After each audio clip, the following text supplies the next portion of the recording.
Your dad needs you. Fahim. Your dad needs you. Haidar, you know Junko. He put his all in the bin. Okay then, it's okay. Tell his dad. Tell his dad. No, he church open up. एक अफगानी वाला इमाम बारक का इधर gents right आज भी ladies हो गए TV में बने लेडीज के कालों में 80-85 लेडीज थी माँ बहुत हो गई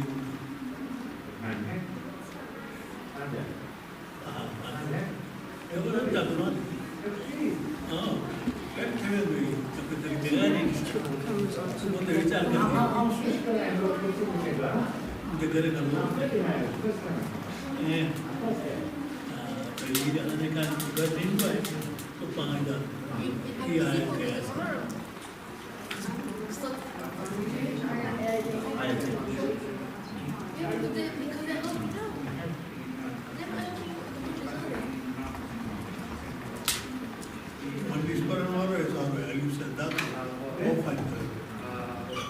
I guess we just got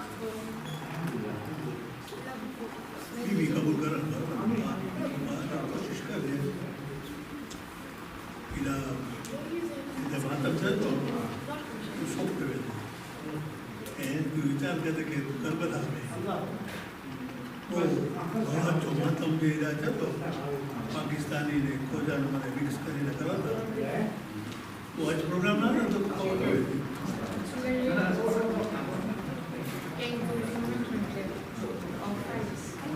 लेकिन चाहिए भी हो खाली ना हो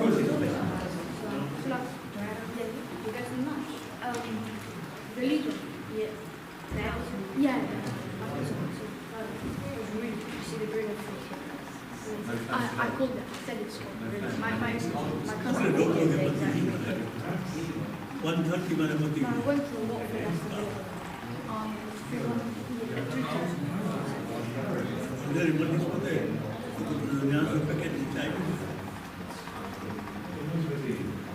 देर मातम पता है लड़का देर मनीष बात है कोई कभी नहीं बैठा यहाँ से बाहर आए मातम सब आए हैं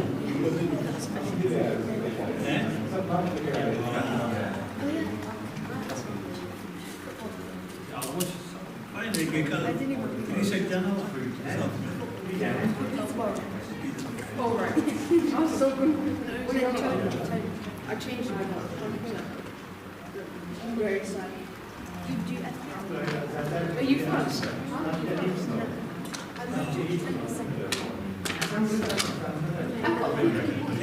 You know what? When you very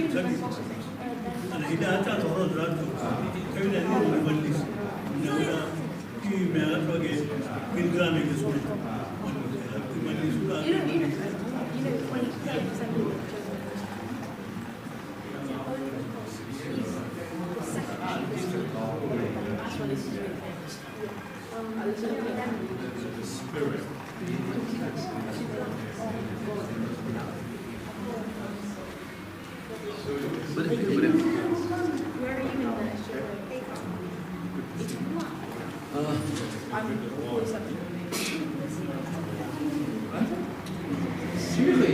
What's wrong? We are totally done.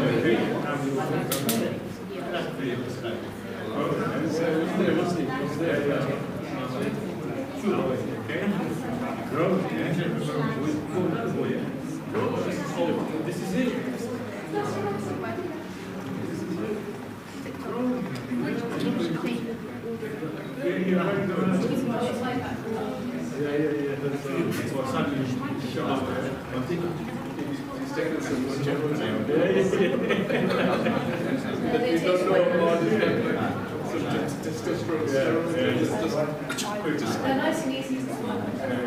Well, watching about 5 years ago, I love this.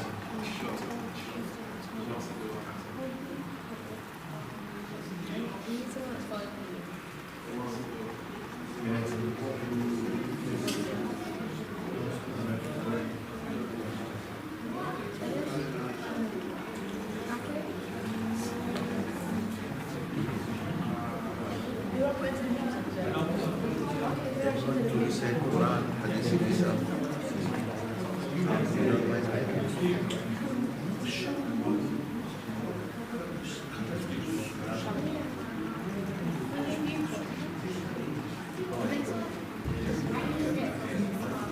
Until next week, it's the same.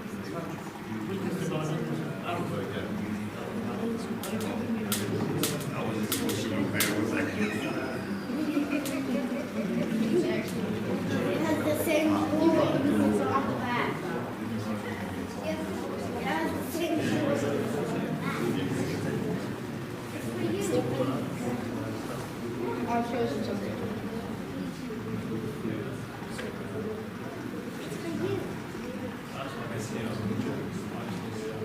Yeah, I'll show you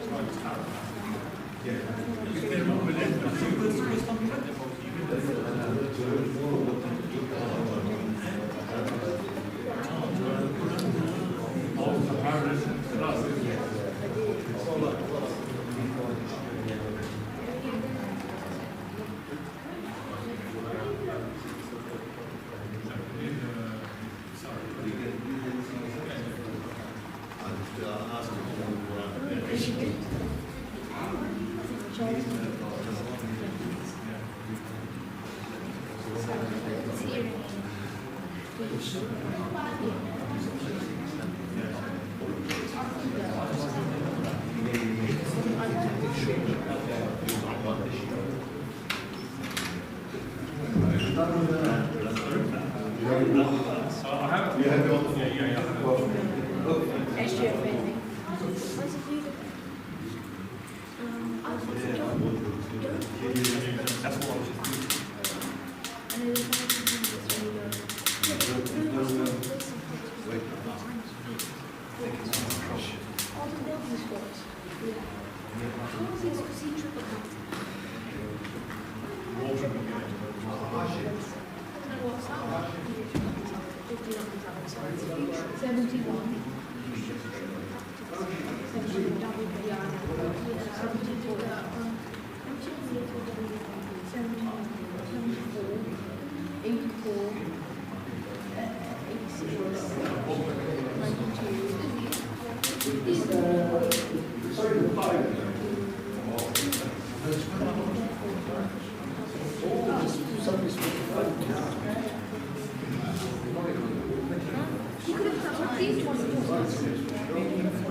Once I set the video, I'll start putting it down here.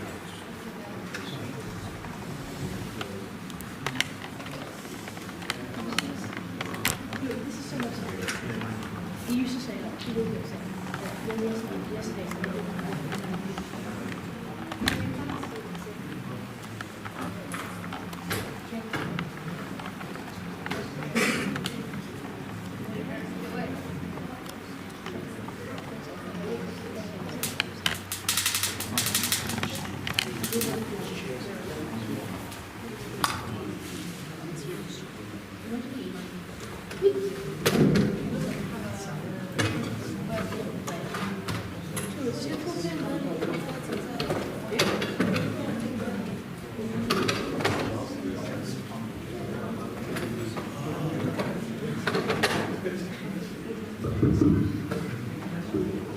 محمد وآل محمد صلوات.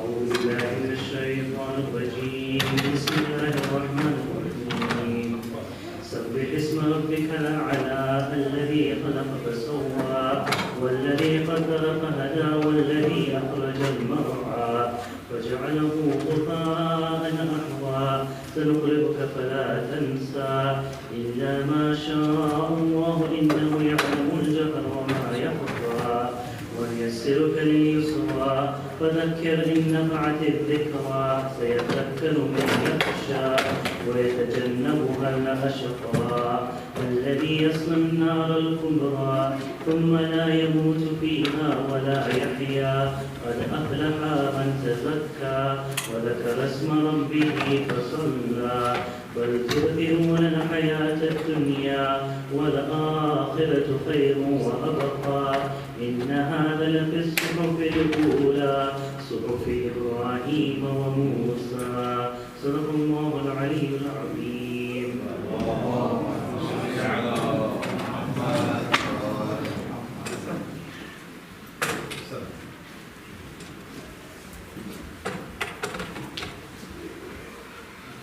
أعوذ بالله من الشيطان الرجيم بسم الله الرحمن الرحيم إن الله وملائكته يصلون على النبي يا أيها الذين آمنوا صلوا عليه وسلموا تسليما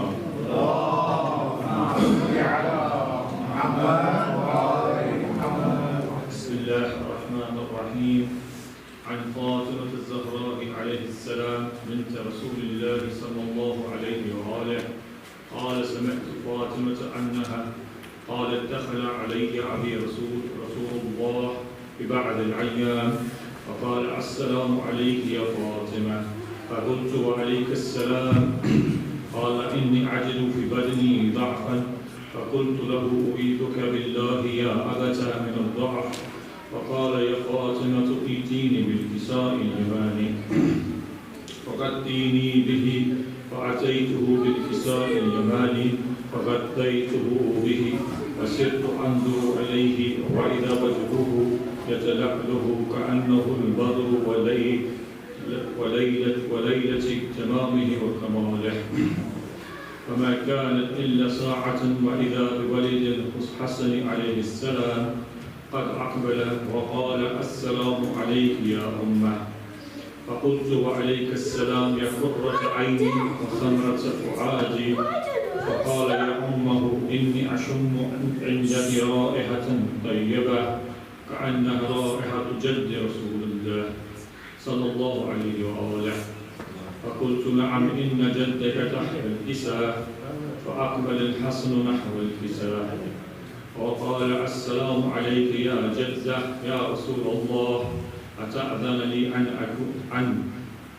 أن أدخل معك تحت الكساء فقال وعليك السلام يا ولدي ويا صاحب حوضي قد عدنت لك فدخل معه تحت الكساء فما كانت إلا ساعة وإذا بولد الحسين عليه السلام قد أقبل وقال السلام عليك يا أمه فقلت وعليك السلام يا قرة عيني وثمرة فؤادي فقال لي يا أمه إني أشم عندك رائحة طيبة كأنها رائحة جد رسول الله فقلت نعم إن جدك وأخاك تحت الكساء فدنا الحسين نحو الكساء وقال السلام عليك يا جدة السلام عليك يا من اختار الله أتأذن لي أن أكون معكما تحت الكساء وقال وعليك السلام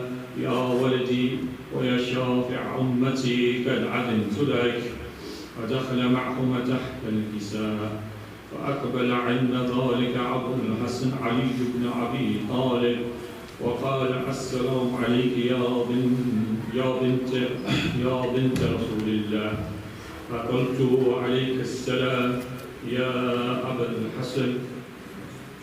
الحسن ويا أمير المؤمنين فقال يا فاطمة إني أشم عندك رائحة طيبة كأنها رائحة جد أخي وابن عم رسول الله فقلت نعم ها هو معه ولديك تحت الكساء وأقبل علي نحو الكساء وقال السلام عليك يا قرة عين يا رسول الله أتأذن لي أن أكون معكم تحت الكساء قال وعليك السلام يا أخي ووسيي وخليفتي وصاحب لوائي قد عدلت لك فدخل علي تحت الكساء ثم أتيت نحو الكساء وقلت السلام عليك يا أبتة يا رسول الله أتأذن لي أن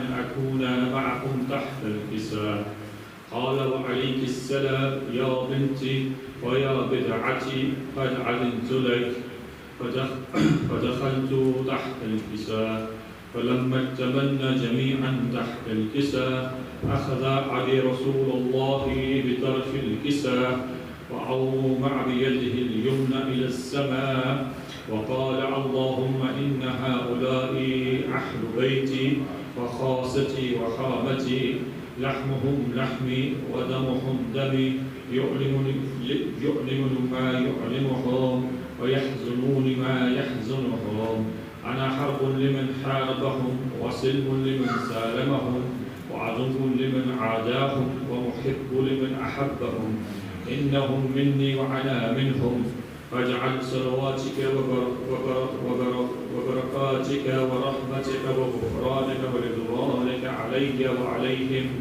أذهب عنهم الرجس وطهرهم تطهيرا.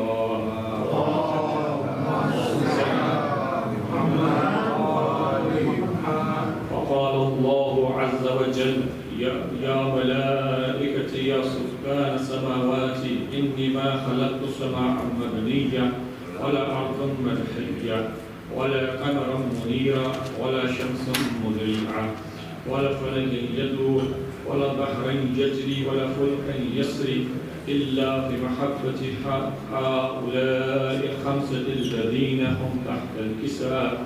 فقال العميد جبرائيل يا ربي ومن تحت الكساء؟ فقال عز وجل هم أهل بيت النبوة ومعدن الرسالة هم فاطمة وأبوها وبعلها وبنوها. فقال جبرائيل يا ربي أتأذن لي أن أكون أحبط إلى العرض لا أكون معهم سادسا؟ فقال الله نعم قد علمت لك. فحبت الأمين جبرائيل فقال السلام عليك يا رسول الله العلي الأعلى يقرئك السلام ويخصك بالتحية والإكرام ويقول لك وعزتي وجلالي إني ما خلقت سماء مبنية ولا أرضا مدحية ولا قمرا منيرا ولا شمسا مضيئة ولا فلك يدور ولا بحرا يجري ولا فلكا يسري إلا لعجلكم ومحبتكم. وقد أذن لي أن أدخل معكم فهل تأذن لي يا رسول الله؟ فقال رسول الله عليه السلام يا عميد وحي الله إنه نعم قد علمت لك. فدخل جبرائيل معنا تحت الكساء فقال لعبي إن الله قد أوحى إليكم يقول إنما يريد الله ليذهب عنكم الرجس أهل البيت ويطهركم تطهيرا. صل على محمد وآل محمد. فقال علي لعلي يا رسول الله أخبرني ما لجلوسنا هذا تحت الكساء من الفضل عند الله. وقال النبي صلى الله عليه وآله والذي بعثني بالحق نبيا واصطفاني بالرسالة نجيا ما ذكر خبرنا هذا بمحفل من محافل أهل الأرض وفيه جمع من شيعتنا ومحبين إلا نزلت عليهم الرحمة وحفت بهم الملائكة واستغفرت لهم إلى أن يتفرقوا. فقال علي عليه السلام إذا الله فزنا وفاض شيعتنا ورب الكعبة. فقال عبي رسول الله صلى الله عليه وآله يا علي والذي بعثني بالحق نبيا واصطفاني بالرسالة النجية ما ذكر خبرنا هذا في محفل من محافل أهل الأرض وفيه جمع من شيعتنا ومحبينا وفيهم محموم إلا وفرج الله همه ولا مهموم إلا وكشف الله همه ولا طالب حاجة إلا قضى الله حاجته. وقال علي عليه السلام: إذا والله فزنا وسعدنا بكذلك شيعتنا فازوا وصعدوا في الدنيا والآخرة ورب الكعبة. اللهم صل على محمد وآل محمد. سورة المبارك الفاتحة.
जस गए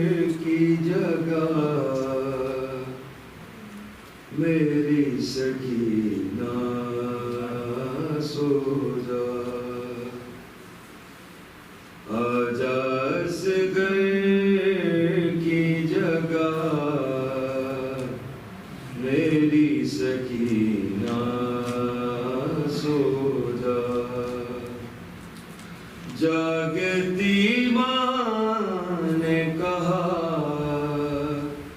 मेरी सकीना सो जा है, आजा असगर की जगह मेरी सकीना सो जा। जो तुझे खौफ है शायद मैं उसे कम कर दूं, आजा आँखों पे तेरे नादे अली दम कर दूं। दूर क्यों बैठी है मेरी सकीना सो जा है, आजा असगर की जगह मेरी सकीना सो जा। 4 बरसों में न ज़हमत दी कभी तूने मुझे, अपनी खिदमत का मुझे आज तो मौका दे दे। है मेरे दिल की सदा मेरी सकीना सो जा है, आजा असगर की जगह मेरी सकीना सो जा।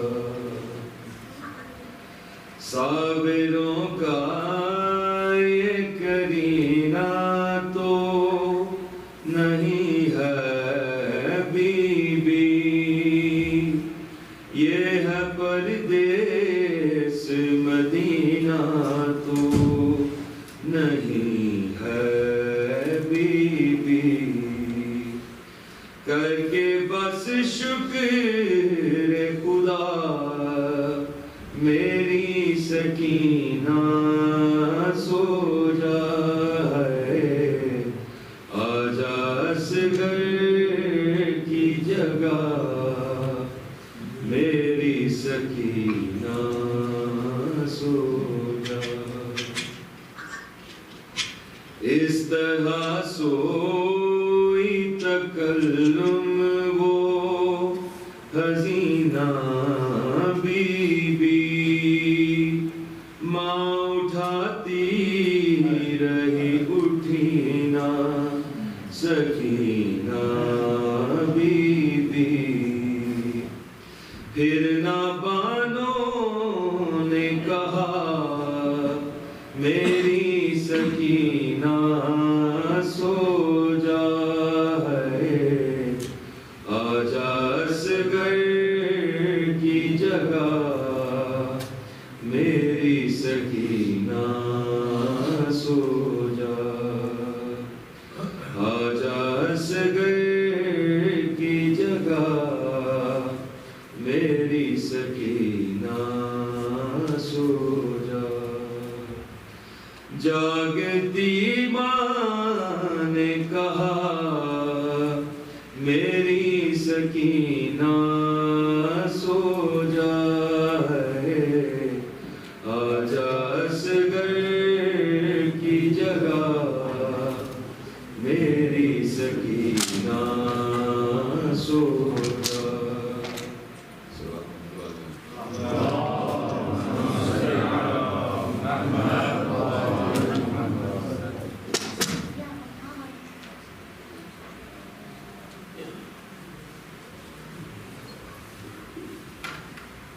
सल्लल्लाहु अलैहि मुहम्मद व आले मुहम्मद।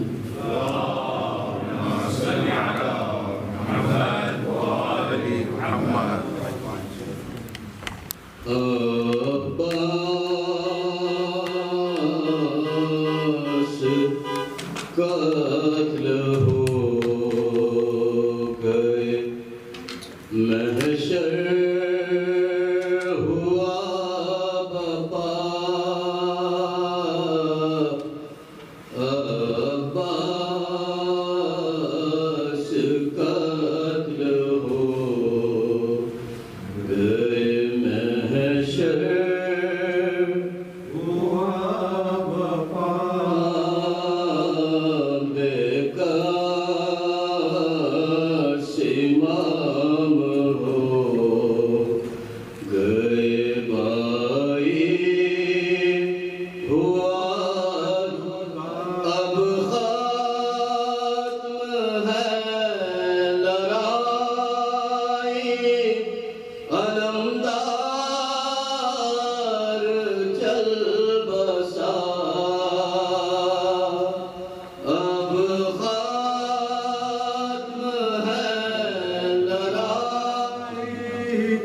अलमदार चल बसा दोरे इमाम कहते हुए हाय क्या हुआ अब्बास कद्र हो क्यों आँख खोल कर हमें तुम देखते नहीं क्यों आँख खोल कर हमें तुम देखते नहीं अब्बास बोलती रहे मौला लगा हुआ अब्बास कद्र हो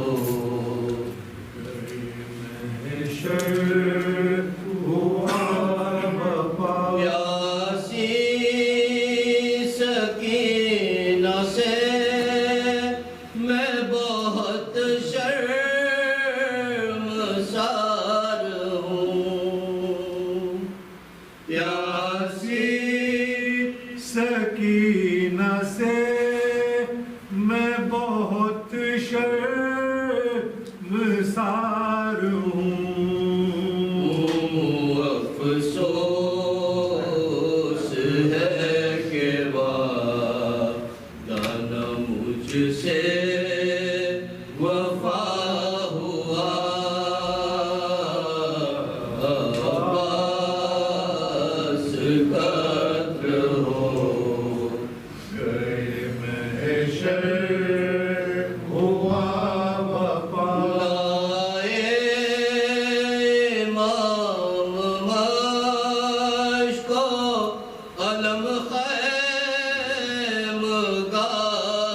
में लाए इमाम मश्को अलम खैमगाह में चिल्लाए बीबिया के अलमदार क्या हुआ अब्बास कत्ल हो गए महशर हुआ बपा अब्बास कत्ल हो महशर हुआ वफा मोहम्मद व आल Mohammad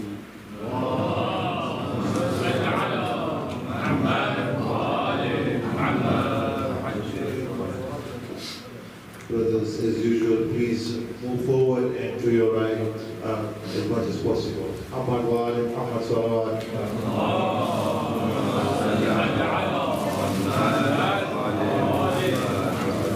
Brothers, we have 4 nights left here for Azaa. We had 3 complaints from the neighbors yesterday for, blocking driveways, not parking properly, and obviously the noise after the program. So again, my humble request is you can sit here, talk as much as you want, but once you go out, please make your way to the car and make your way home. Asan. So again, we're just making it difficult for our hosts, so it's not fair. So do not block driveways, no gathering outside. Saf Matam will be in the outside marquee, so you can come out of this door and come through that side. The feed is live on YouTube, on IHF Imam Husein Foundation, live YouTube channel. For all our Mu'min, Surah Al-Mubarak Al-Fatiha.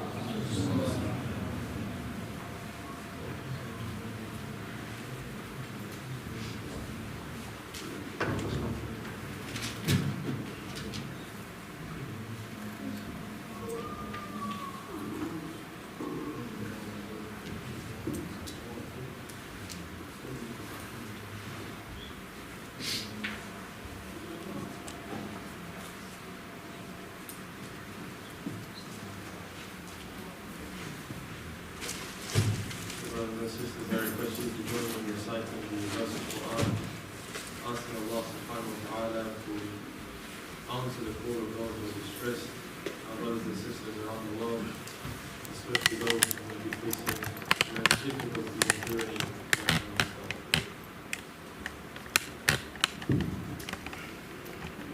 بسم الله الرحمن الرحيم أمن يجيب المضطر إذا دعاه ويكشف السوء أمن يجيب المضطر إذا دعاه ويكشف السوء أمن يجيب المضطر إذا دعاه ويكشف السوء أما يجيب المضطر إذا دعاه ويكشف السوء أما يجيب المضطر إذا دعاه ويكشف السوء صلوا على محمد وآل محمد أعوذ بالله السميع العليم من الشيطان اللعين الرجيم بسم الله الرحمن الرحيم الحمد لله رب العالمين الحمد لله الذي هدانا لهذا وما كنا لنهتدي لولا أن هدانا الله ثم الصلاة والسلام على سيدنا وحبيب قلوبنا وشفيع ذنوبنا وطبيب نفوسنا محمد بن عبد الله وعلى أهل بيته الطيبين الطاهرين اللهم صل على محمد وآل محمد قال الله تبارك وتعالى في كتابه الكريم قوله الحق وهو أصدق الصادقين بسم الله الرحمن الرحيم والذين يجتنبون كبائر الإثم والفواحش وإذا ما غضبوا هم يغفرون آمنا بالله صدق الله العلي العظيم اللهم صل على محمد وآل محمد أعظم الله أجورنا وأجوركم بوصالنا بأبي عبد الله الحسين عليه أفضل الصلاة والسلام. Our respected elders, brothers and sisters, Assalamu alaikum jami'an wa rahmatullahi wa barakatuh.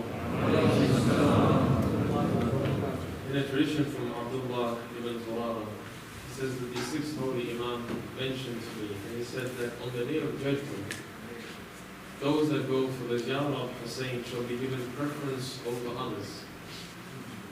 So I questioned and I said, what kind of preference will they receive? And the Imam replied and he said they should enter heaven and Jannah 40 years prior to anybody else, whilst everybody else waits in the deserts undergoing the judgment process. We touched upon the fact that the accounting process on the day of judgment is extremely precise, that this book doesn't leave out the smallest of crimes.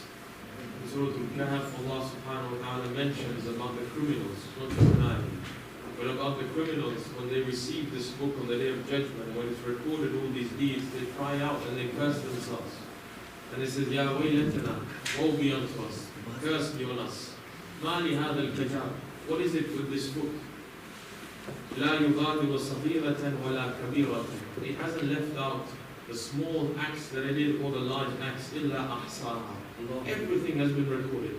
Things that you and I don't remember have been recorded inside this book. Things that you and I have forgotten will be reminded of in that book. In Surah Yasin, don't be saying that even these hands will speak, that these limbs will begin to speak. That on that day it's not possible to lie. On that day it's not possible to try and pretend to God that I have forgotten, that I pretend to God that I didn't commit. Rather, the limbs speak and we simply have to hear and bear witness. On the flip side, in Surah Tawbah, Allah subhanahu wa ta'ala says that for the believers, you and I, وَلَا يُنْفِقُونَ نَفْقَةً. Allah says anything that they spend, صَغِيرَةً وَلَا كَبِيرَةً. Know that anything that they spend, be it something that was small that they gave in the way of God, or something that they felt was big, that was large, a great amount that they gave in the way of God.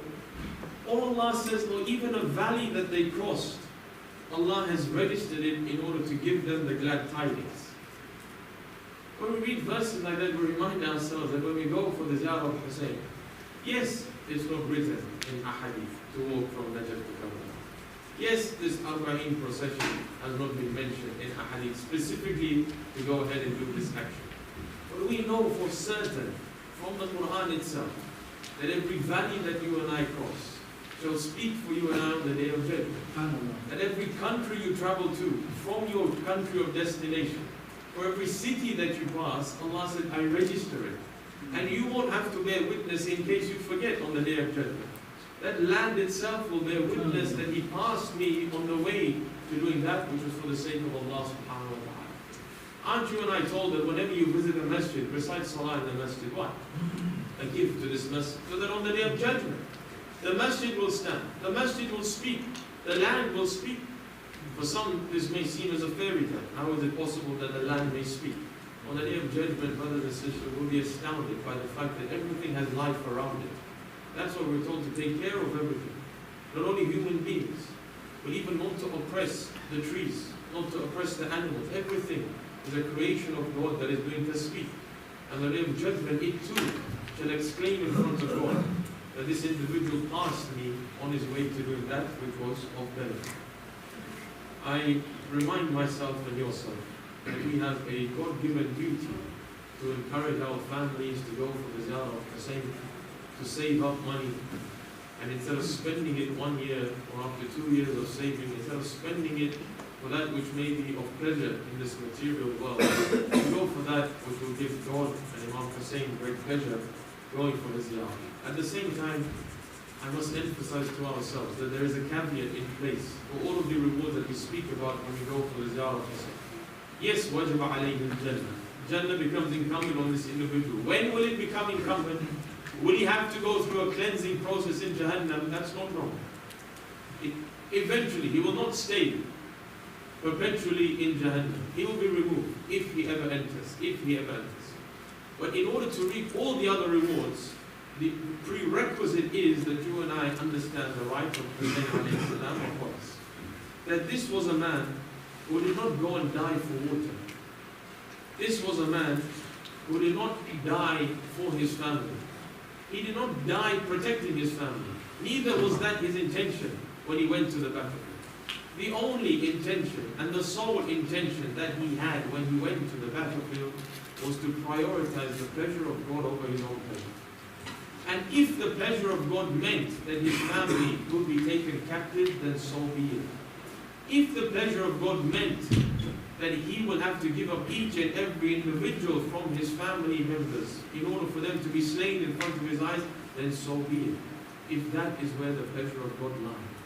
This is the man who says, مَاذَا وَجَدَ مَنْ فَقَدَ. Oh Allah, one who has found you, what has he lost? وَمَنْ الَّذِي فَقَدَ مَنْ وَجَدَ. And the one who has lost you, what has he found? So long as I have you, God, I have everything that I require. Whenever I've run to materialism in this life of mine, I have realized that the more I acquire, the more responsibility I have. Secondly, I realize that the more I require, the more I gain and the more I hoard, I come to a stage where I don't know what to do with it. I end up giving it because I have too much, unaware of how to gain pleasure. Initially, I felt that contentment will be gained in hoarding and achieving and acquiring, so I acquired. And I spent 40, 50 years acquiring. And then I realized when I retired that actually I'm still not content. And contentment will only be given when I give. It shows you and I that this material life doesn't hold any value in it. How can something that you worked for 60 years of your life and then finally achieve it, if it doesn't give you contentment, then surely it's not something that should be run after in this life. And we have examples of many of people who have done what we might be aiming to do. So before we undertake that journey and give up our life in the same vein that they gave up their lives, let us take a lesson from them. Let us change our path for a path that only takes and looks at the pleasure of Allah subhanahu wa ta'ala. Sallallahu ala Muhammad wa ala.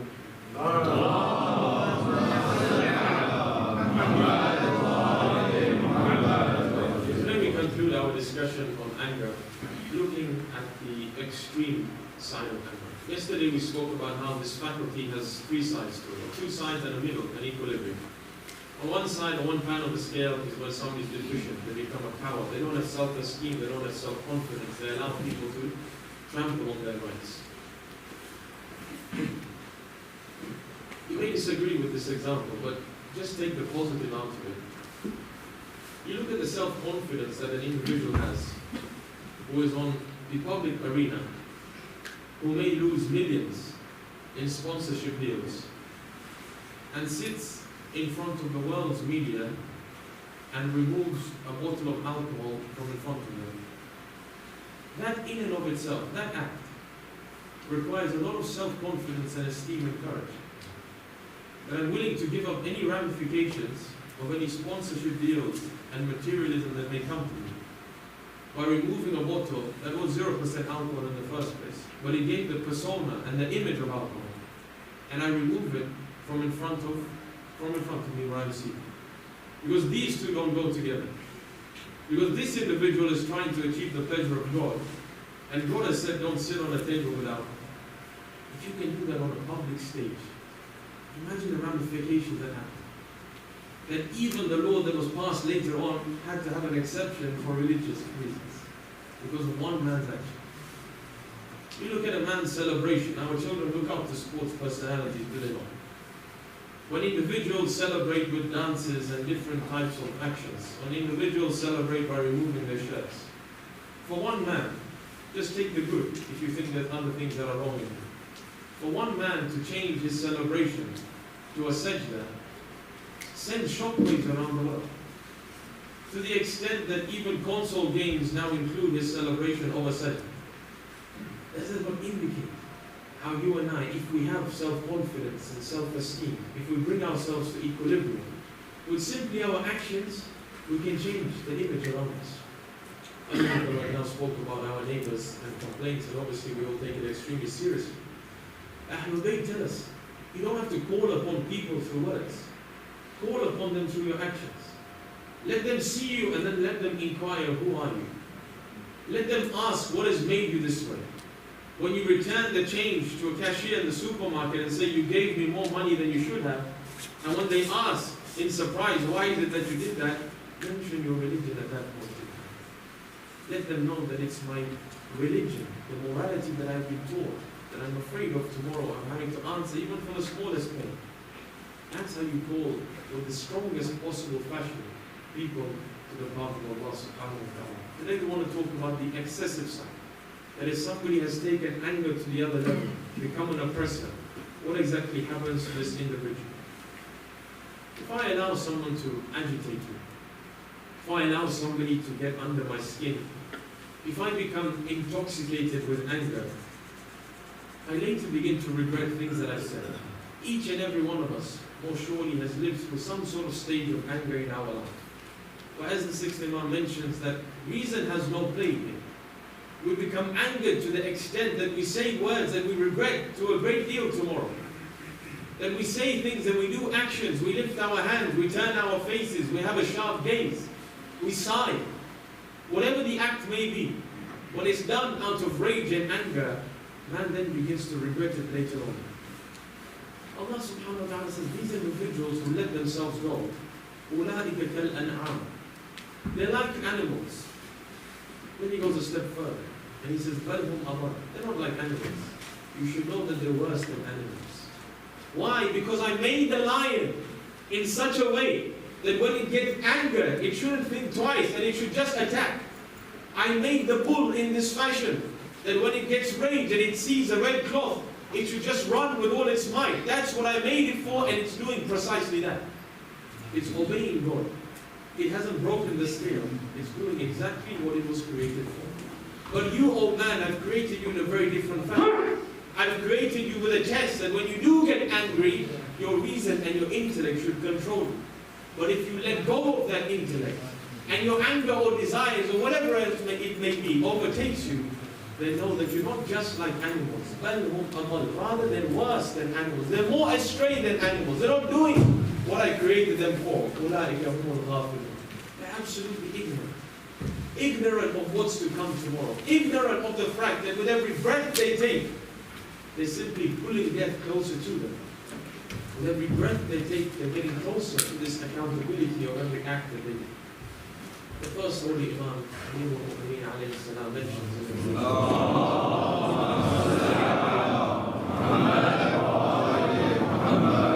he says rage is a type of madness. It's absolute madness.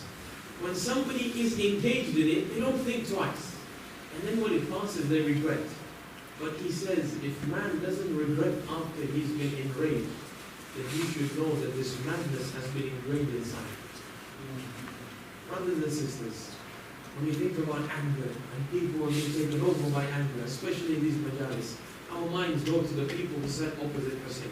I said before that, did our parents teach us that when you point outside, one finger goes out, but 3 or 4 point in? Don't the Ahlul Bayt say, they take account of yourself before you take account of others. Look at yourself before you look at other people. Brothers and sisters, I tell you, anger will tear the basic building blocks of our society. Whenever we go for a marriage ceremony, the scholar or the preacher will normally inform us and remind us that marriage is the building blocks of society. It's that fragment that holds society together. But it's this very anger. It's this very anger that can tear a complete society. This bond, this relationship which is there between a husband and a wife. This bond of love which is meant to be there between parents and children. Anger absolutely burns into ashes. It removes it from our society totally. Even the wise man is not safe from this. The 60th Imam says that anger is such that it destroys him in the heart of a wise man. Nobody should think that they are no longer going to be attacked by anger. It just requires the right environment to come about. You and I might think that we are not attracted to a certain vice. Yes, because we're in the public eye. That's not when the test comes about. The test comes about in private. And anger is such that the worst type of anger is shown to the people who tend to be closest to us. Because it's the people who are closest to us that we feel will not be able to retaliate against us. Our own children, our own wives. For the wives, for the women folk, it's the husbands. And we feel that these people are closest to us. I can act how I want. Why? Because this is my wife. And I can speak to her in a fashion that I please. That these are my children. And I have the right to upbring them how I please. It's my responsibility. This mine is just a figure of speech. In reality, you own nothing and I own nothing. That this wife is an amana, is owned by God, just like you and I are owned by God.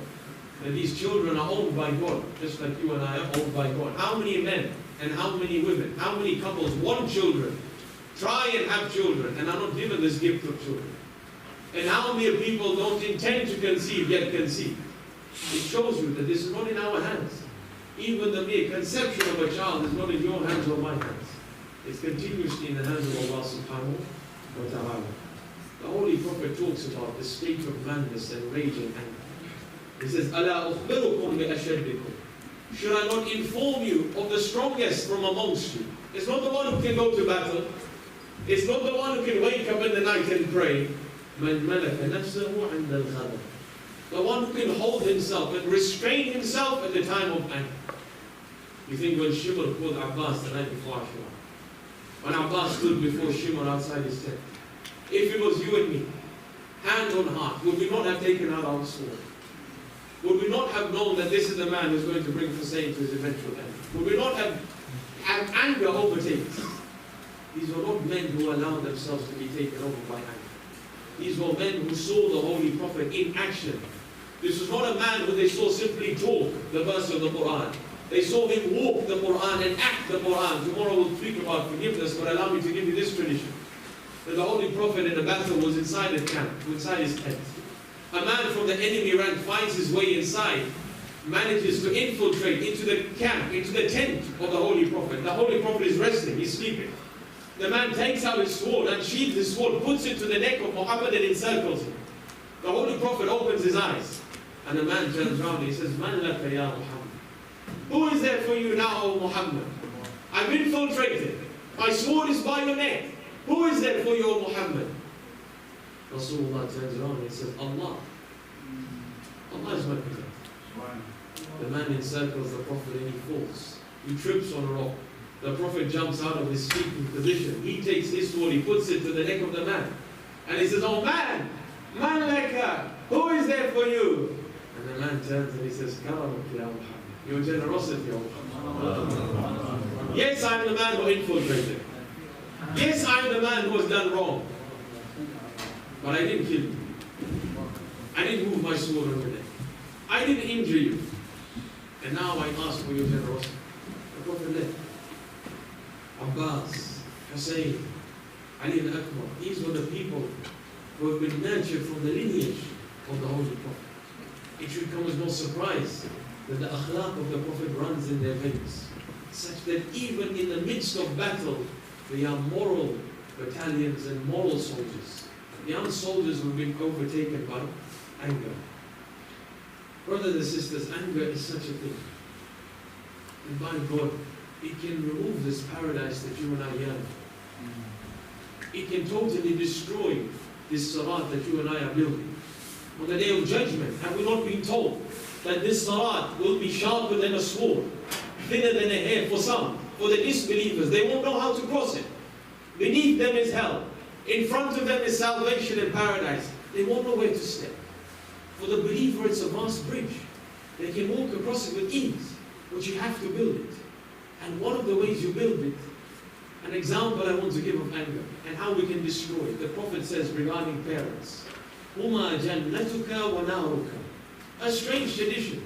These parents, they are your hell and your heaven. You choose what you want from them.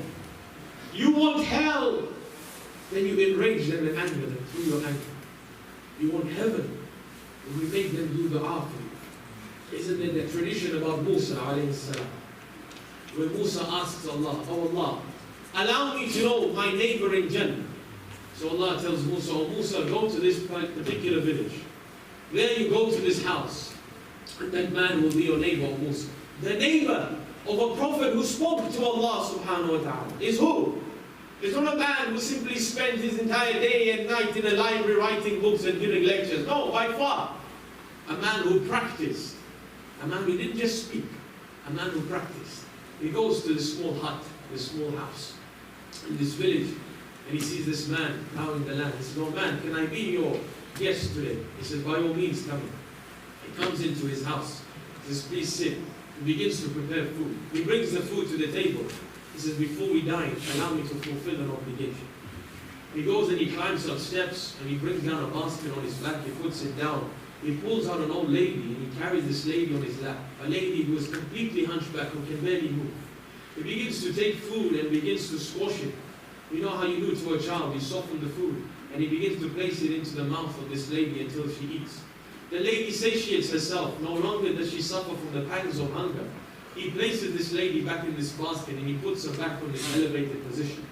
As he was feeding this lady, Musa noticed this lady's mouth is moving. She's uttering something. Musa can't make out what she's saying. When he places this basket back, he comes down to eat with Musa. Musa says, before we dine, can you tell me, who was this lady and what was she saying? This man says, oh man. He doesn't know this is Musa. He says, oh man, this was my mother. This is my mother. My mother has come of age, so I feed her every day. He says, then what was she saying? He says, because of what my mother thinks I'm doing for her as goodness, she has a dua that she makes. He says, and what is this dua? She makes this dua and she says, oh Allah, make my son the neighbor of Musa in Jannah. A prayer. A prayer from the heart of a parent, you and I know, whatever our age, you and I know is one of the greatest methods of salvation. And by God, if a prayer comes out on the opposite side, from the heart of a parent for a child, the child should know that he is finished. If al-ma shit, Allah says, that if your parent disowns you, if al-ma shit, go and do what you want, I'm not going to forgive you. This is a parent. Even if the parent doesn't do right by the child, even if the parent doesn't fulfill their responsibilities to the child, Allah subhanahu wa ta'ala still says that you do not have the right to even say oof. This notion of book, or this mention of book, فَلَا تَقُلْ لَهُمَا أُفٍّ, is simply when somebody's anger or sigh or desire to speak up to their parents comes to their mouth, and they just say, before the word even comes out, Allah says, you don't have a right to say. Who gave you the God-willing right? Who gave you the right by God to speak and sigh at this mother who woke up in the night with no desire from you, with no desire of reward from you? She woke up in the night. This man who went and earned a halal income, it was his responsibility, and he did it, and he fulfilled his right. Who gives you the right to stare at him with this sharp gaze? If you bring about anger in their hearts, and if you speak to them, because your anger has overtaken you, and reason is no more in control of you, and your intellect has foregone, and you've been taken by your desires, then Allah subhanahu wa ta'ala says, this individual is only pathing themselves towards hellfire. Parents is a different topic, but it's an example as to where an individual cannot bring himself to even forgive his parents. Parents can do wrong. Parents are not infallible and immaculate. Parents will do wrong. Many a parent has done wrong. We as parents we will do wrong. We will sin. But we ask in the heart of God, we ask God to forgive us when we sin. In the same way, we as children must have it within our hearts that we too should seek forgiveness. If your parents are alive, you have an opportunity that you will only cherish and understand when the parent is taken away. Doesn't the parent always tell the child, you will only understand my value when you see my empty chair? Ask the one who has lost their parents. How will they ask for forgiveness? There's no mother who is going to reply. There's no father who is going to embrace. They have to sit by a grave and cry. That parent has gone. The book of deeds has gone. It's been shut. The parents, nafsi, nafsi. The parent is for themselves now. Even that love between parent and child, it's finished. It's finished in that next life when they see help. If your parents are alive, you have an opportunity that you shouldn't let go. I'll give a simple example. If you go home tonight or tomorrow and you embrace your father, he might look at you suspiciously because it's not your custom anymore. You might think that something has gone wrong. But this love is what brings about bonds and brings about forgiveness and brings about a society. When a man, fully grown, can still go and hug his parents, it's not only when they're of age. It's not only when they've passed away and you've washed their body and now you hug them and kiss them and say, if only I would have been able to say a few more words to you. The opportunity is now.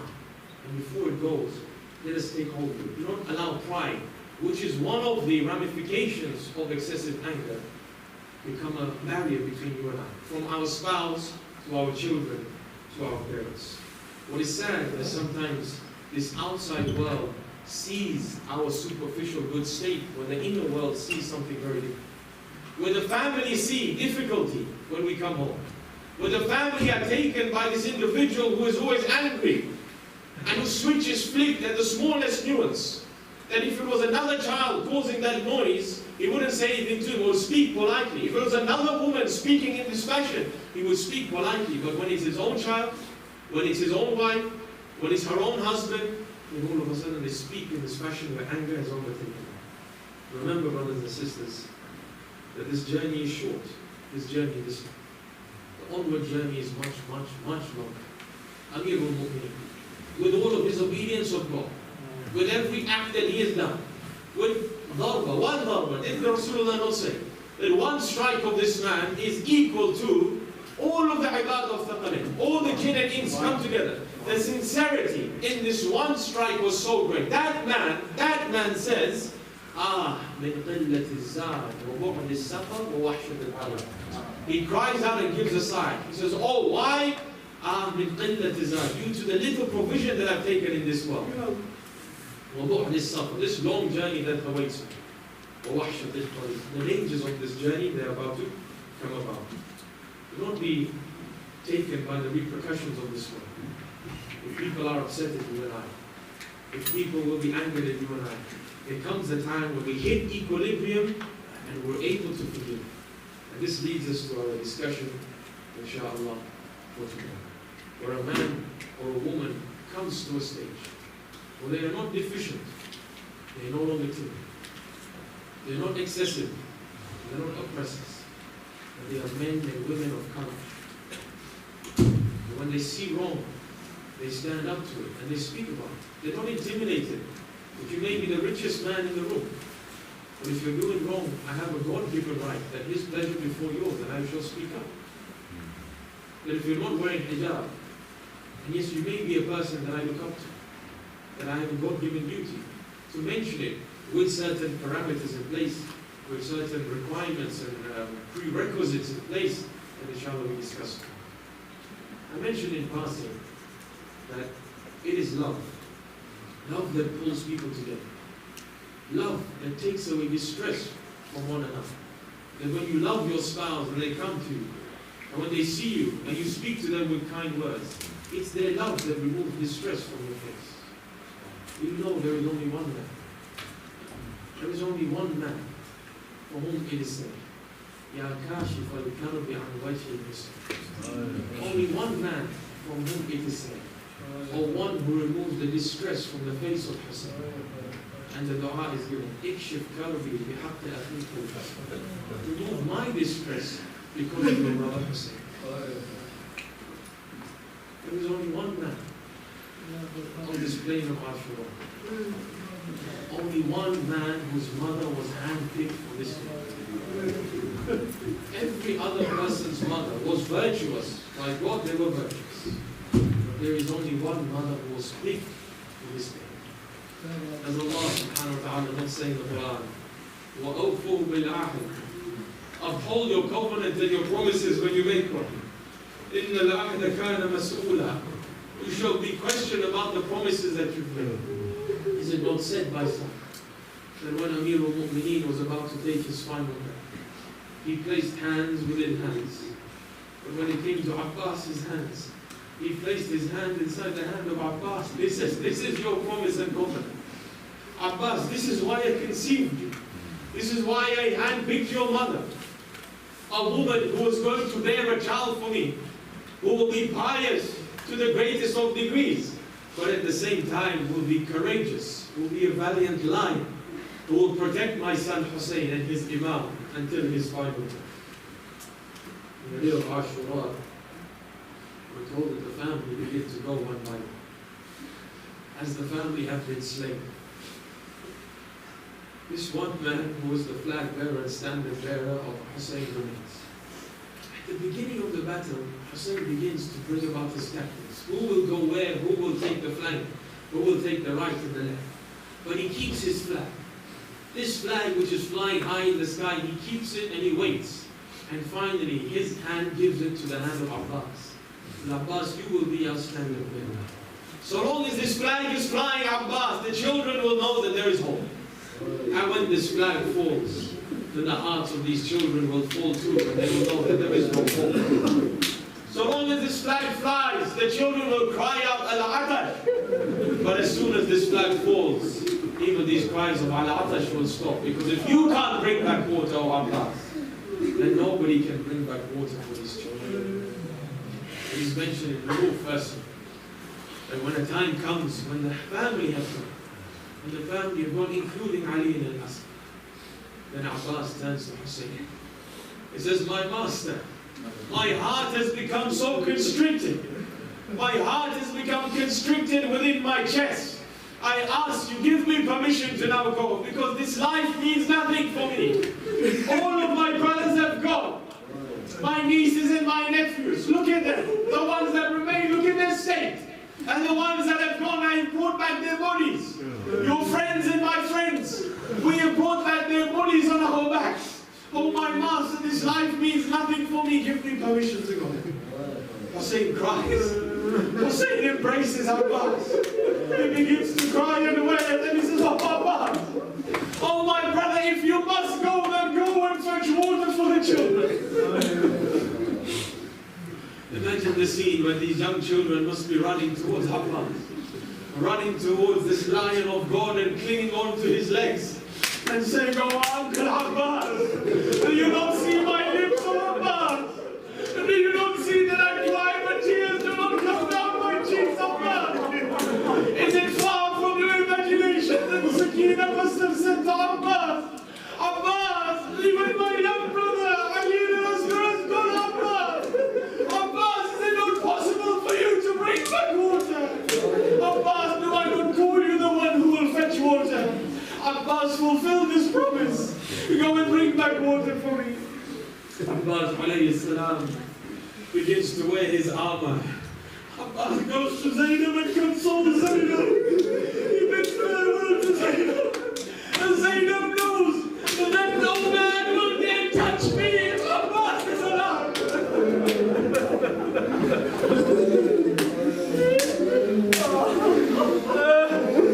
Zainab knows that no man will dare put his hands on me if Abbas is alive. But Abbas, if the time has come that you bid me farewell, then by Allah, I prepare myself for a time where heavy hands of men will slap my face. Where this daughter of Ali will be paraded. But my God, I shall hold on to the rope of patience. Abbas bids farewell to Zainab. He wears his armor. Ibn Tawus said that even when it came to those final moments, you couldn't separate these two brothers. They both mounted their horses together. They both began to trot into the midst of the battlefield. He says, war was waged on both of them. He says, a man from Bani Darab threw an arrow and it pierced the chin of Husein. He said, Hussein's horse stopped. Husein began to put his hands under his chin. His hands began covered in blood. He threw his blood to the sky. And he says, oh Allah, bear witness to what the enemies are doing. As Husein did this, Abbas continued his journey towards the Furat. 4,000 men. 4,000 men were stationed in front of the Furat. This courageous line of Allah split the sea of soldiers and went toward the men. They would not dare come in front of Abbas with their swords and their spears. They would come in front of every man. Everyone from the family of Husein, they would battle. But no one dared stand in front of Abbas. They knew that this man Abbas, if you stand in front of him, your life is guaranteed to be ended. Abbas pierces these men and he reaches the Furat. He takes this water skin which is on his right shoulder. He places it within the Furat and he lifts water. He closes and ties the water skin. Can you imagine how these children, young of age, must be standing by the campsite? Sakina calling them, come children, come. And look at the flag of Abbas. It has reached the Furat. But my uncle has fulfilled his promise. He's about to come back with water. At that time, the flag of Abbas now goes higher on. They know that he's mounted his horse. He's coming back towards the camp of Husein. Umar ibn Sa'd gives the call and he says, oh soldiers, I swear to you that if Abbas reaches the camp of Husein with water, even though you may be numerous in number, even each and every one of you will be killed. Do what you please, but ensure you bring him to an end. There are two paths now that Abbas can take. There is one path within the open plains of the desert, and there is one path which has palm trees. Abbas opts for the path with palm trees. He mounts his horse, with his sword in his right, with his spear in his left, with his water skin around him. Abbas holds the flag in his left as well. He begins to charge towards the enemies. Each and every one of these enemies, cowards. By the will of God, these individuals were cowards by its preventive definition. They wouldn't stand in front of Abbas. Instead, each and every one of them began to flee from this battlefield. And then one from the enemy rank realizes that if I hide behind a palm tree, and if I'm in the path of Abbas, I can strike him. Abbas is moving towards the camp of Husein. One of the enemy rank, he hides behind the palm tree. As he hears the horse coming, as he hears the hoofs coming, he gets this sword towards the sky. Abbas is riding, galloping. He brings this sword, he makes it crash onto the right arm of Abbas. Abbas's right arm is severed. But this man doesn't cry out. Instead, he calls out to himself. And he says, Wallahi, in qada'atu yamini. By Allah, even if you sever my right hand, inni uhami abadan an dini. I shall protect my religion. Wa an imam sadiq al-yaqini. I shall protect my imam. Najlul nabi tahir al-amini. The son of the pure prophet. you normally hold the reins of the horse with one arm and your sword with the other. Abbas no longer holds the horse's rein. He holds the flag in one arm, the mushk and the water skin around his neck. He rides again towards the camp of Husein. The other enemy says that if my comrade could sever one arm, then why can't I sever the other? He hides behind another palm tree. As the horse of Abbas comes behind this palm tree, he lifts his sword towards the sky. He comes in crashing on the left arm of Abbas. Abbas calls out and he says, O self, do not fear these infidels. May you receive the glad tidings of the mercy of Allah. Abbas's right arm has been severed. Abbas's left arm has been severed. This valiant man, this bold man is now controlling the horse with his knees, with the water skin around his neck. The enemies now look to Abbas. They now stand in front of him in rows. They know Abbas cannot defend. They shoot arrows at Abbas. Abbas's entire body is covered with arrows. An arrow pierces the water skin. The water falls all over Abbas and the horse.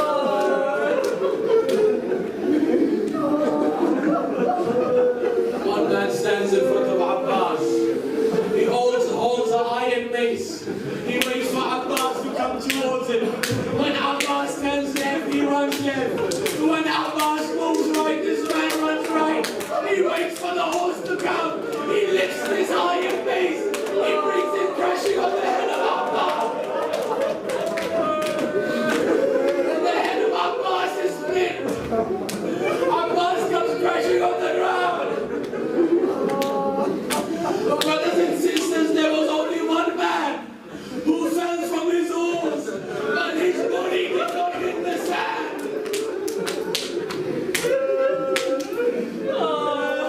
There was only one man who fell from his horse, whose body did not hit the sand. This was the body of Abbas, because it was covered in so many arrows that when it hit the sand, it's the arrows that pierced through his body. This is the only man who, when he was coming to his final breath, when he called out to his master, he didn't call out and he said salam. He said, oh my master, come and find me. You won't be able to recognize me. You won't be able to see me. I am covered in arrows over there. My master, come and find me. Husein rushes towards Abbas. Husein stands by Abbas. He says, oh Abbas, my back is broken.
लेके अलम तुम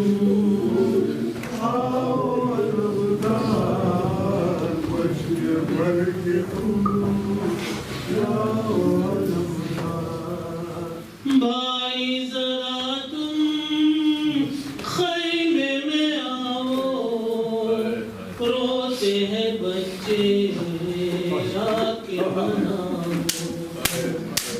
रोती है सकीना को मुंह तो दिखाओ, लेके अलम तुम आओ अलम लेके अलम तुम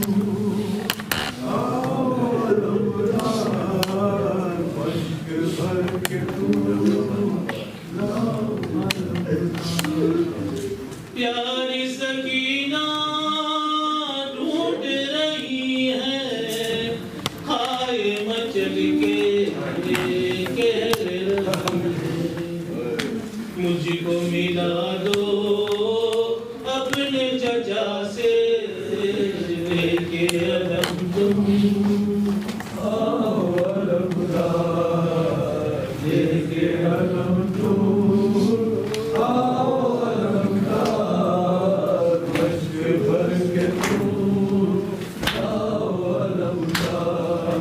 अब तो यकीन है चादर छीनेगी, बलवे में खुले सर हाय फिरे, खुल्द में बाबा हमको बुला लो, लेके अलम तुम आओ अलम लेके अलम तुम आओ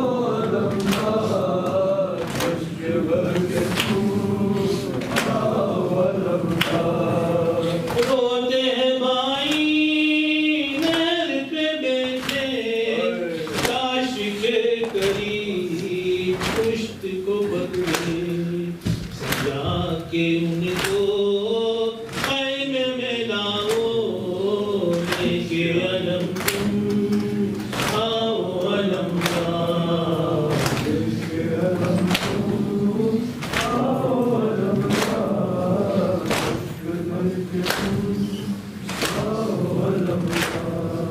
अब न रहा है कोई मददगार, तुम भी चल बसे हाय अलमदार, नजफ से तुम बाबा को बुला लो, लेके अलम तुम आओ अलमदार, लेके अलम तुम आओ अलमदार, उसके भर के तुम आओ अलमदार, लेके अलम तुम आओ अलमदार, उसके भर के तुम आओ अलमदार।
को बुला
Bye.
इंतजार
गाजी बिन्ते ज़हरा की है सदा गाजी बिन्ते ज़हरा की है सदा गाजी तुझको रोते हुए सकीना ने तुझको रोते हुए सकीना ने तुझको रोते हुए सकीना ने तुझको रोते हुए सकीना ने तमाते बंदी सदा गाजी बिन्ते ज़हरा की है सदा गाजी बिन्ते ज़हरा की है सदा गाजी बिन्ते ज़हरा की है सदा गाजी बिन्ते ज़हरा की है सदा गाजी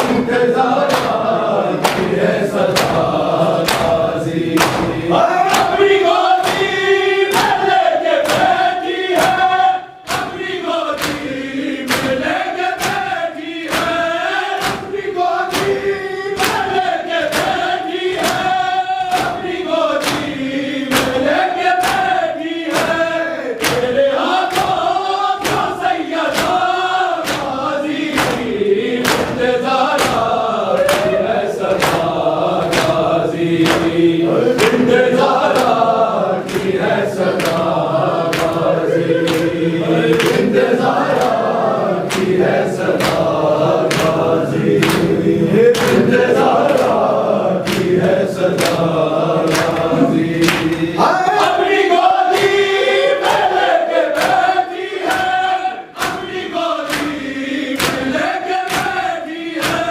अपनी गोदी में लेके बैठी है अपनी गोदी में लेके बैठी है तेरे हाथों जो सैयदा गाजी बिन्ते ज़हरा की है सदा गाजी बिन्ते ज़हरा की है सदा गाजी बिन्ते ज़हरा की है सदा गाजी बिन्ते ज़हरा की है सदा गाजी बिन्ते ज़हरा की है सदा गाजी मारता है नई सकीना को मारता है नई सकीना को मारता है नई सकीना को मारता है नई सकीना को हंस के कहता है बुला गाजी बिन्ते ज़हरा की है सदा गाजी बिन्ते ज़हरा की है सदा गाजी बिन्ते ज़हरा की है सदा गाजी बिन्ते ज़हरा की है सदा गाजी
शाबाश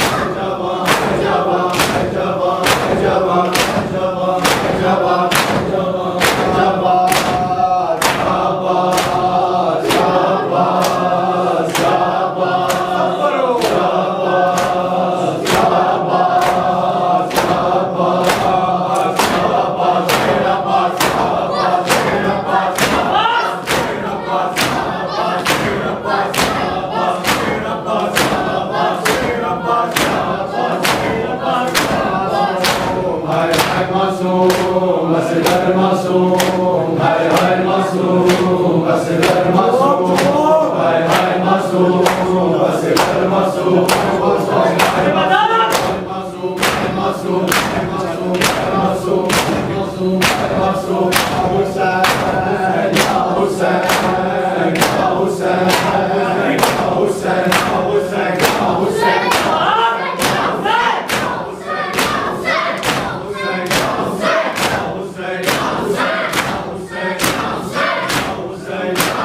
بسم الله الرحمن الرحيم.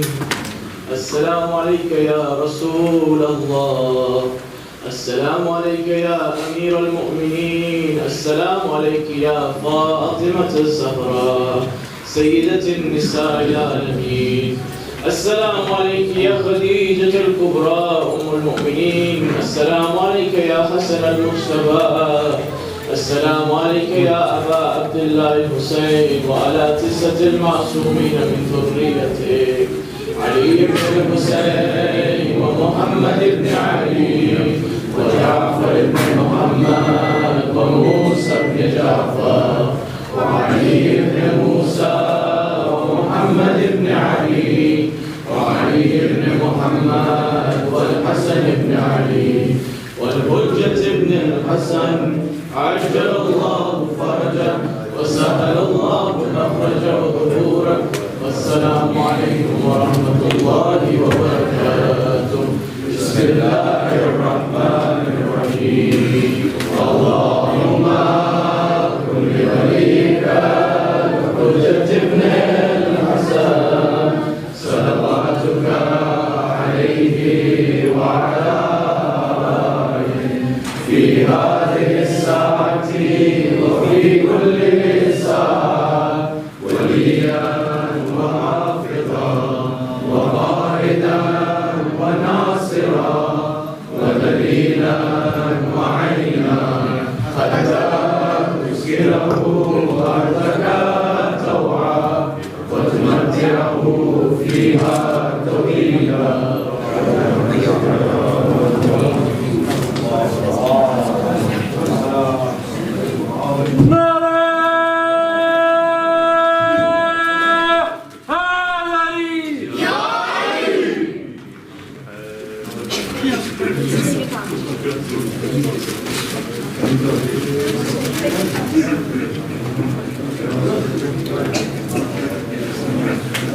Brothers, please sit down. We'll have munajat.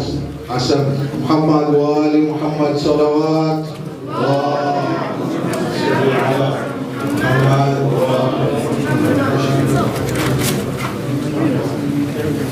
नामे अब्बास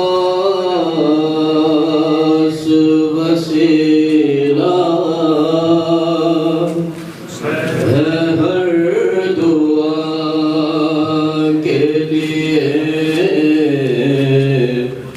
नामे अब्बास वसीला है हर दुआ के लिए. इसमें आज़म है ये मोमिन की इल्तिजा के लिए. नामे अब्बास सब मिलके बिस्मिल्लाह. कोई माने आना माने है ये ईमान मेरा. नामे अब्बास है बख्शिश का है सामान मेरा. चश्मे फैज़ है चश्मे फैज़ है ये दर हर एक गदा के लिए. नामे अब्बास वसीला कहा शबीर ने ज़ैनब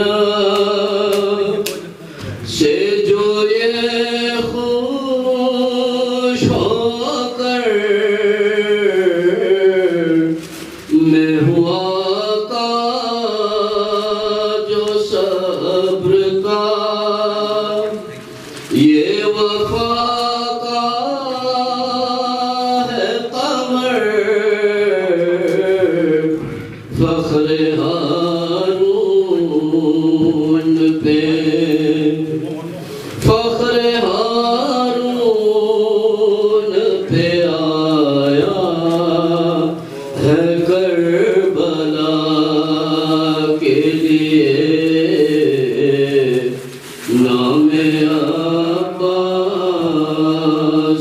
बसेरा जब भी गाज़ी के अलम पर कभी पर जाए नजर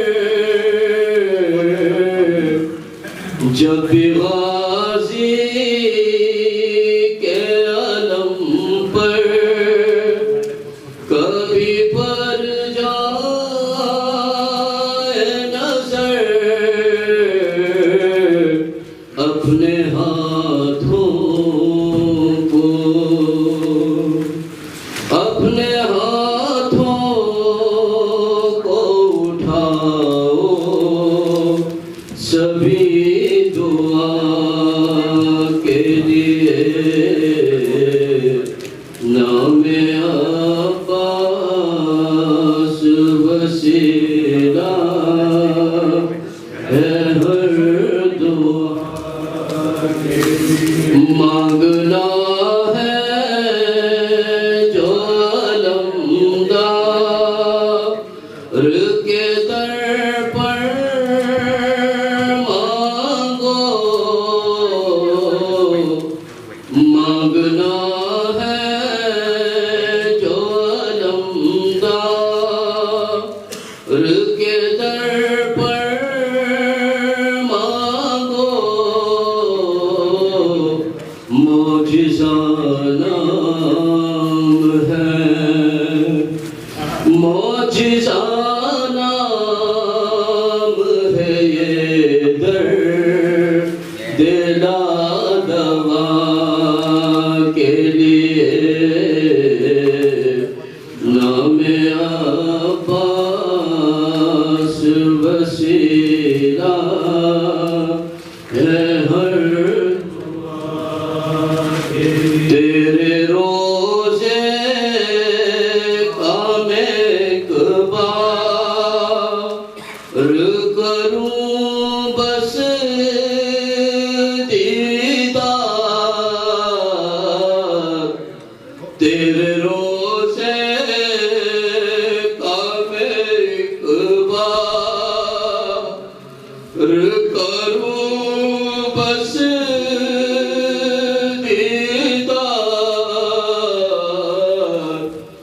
मैं वहाँ